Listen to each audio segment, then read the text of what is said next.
why, then, are we obsessed with this process of exacting?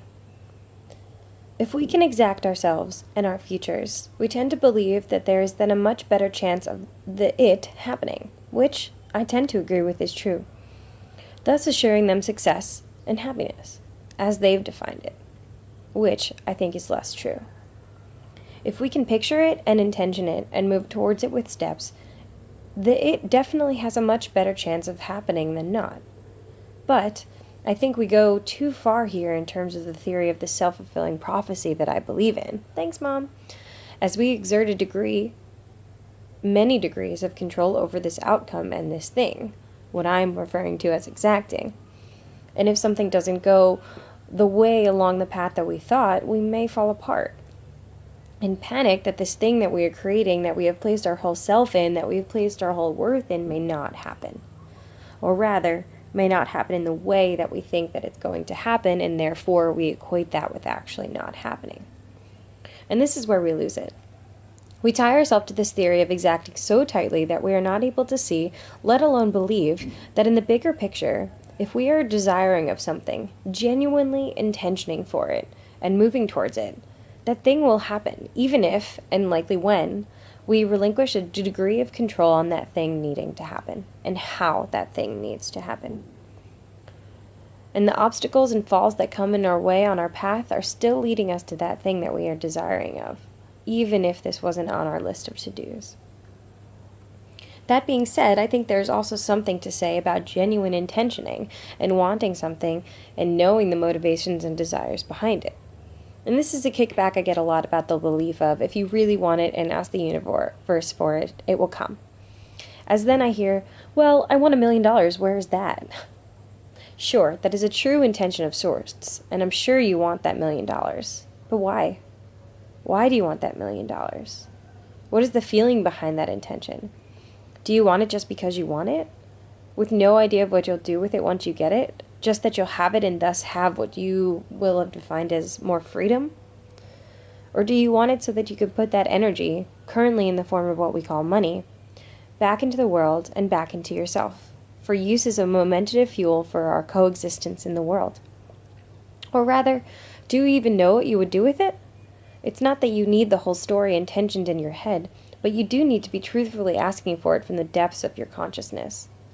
When the energy for it is so ingrained within your being that, by calling upon it and for it, metaphysically it has no chance but to come towards you. It's the law of attraction. Think of it this way. If we live in a vast, infinite world, which is true by fact and definition and practice across many different boards, that means everything in this world can exist. Every possibility.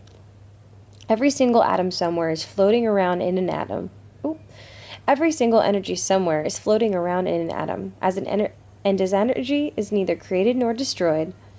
Science, that's the thought of I'm going to start that paragraph over. Think of it this way. If we live in a vast, infinite world, which is true by fact and definition and practice across many boards, that means that everything in this world can exist somewhere. Every possibility.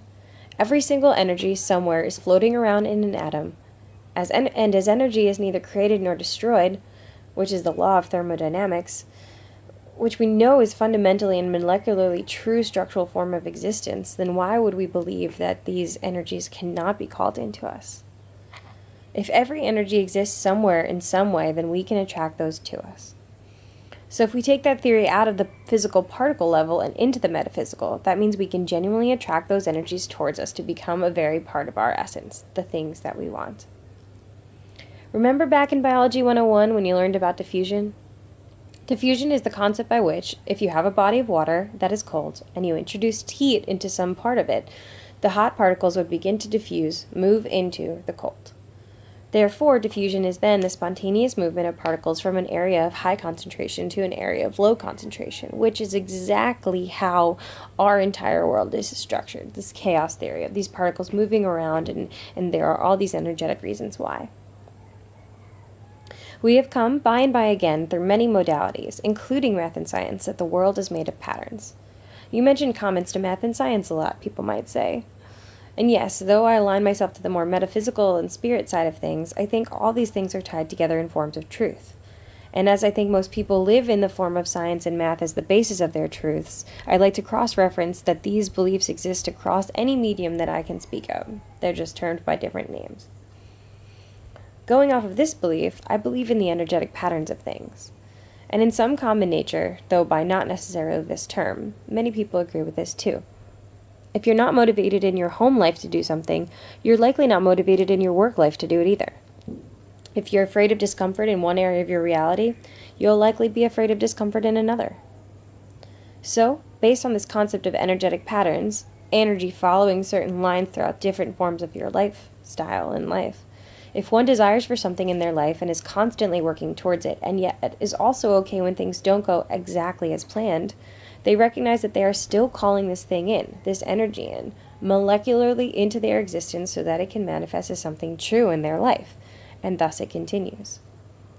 So then, if we think together of the energetic patterns of things, an infinite and constantly expanding universe, and the concept of diffusion, throw a little law of attraction and law of thermodynamics into the mix, and we now have a basis for a theory that if we enact an energetic pattern of desire for a certain thing, genuinely based in our belief system and truths as a need, we can call it in, physically. First as particles into our reality, and then we can take the energy of those particles and turn it into the thing that we desire. A lot of this, of course, happens underneath the surface, and so even though these energetic actions and patterns are taking place, because many people can't see them tangibly, they choose to think and believe that this is not true, and thus go on exacting their way through life, which may work for many, but perhaps not in all the ways they wish or feel it would. And tapping into how one truly feels it would has a lot to do with why they truly feel it would, and their motivation behind it, which is a story for another day. Thanks for listening.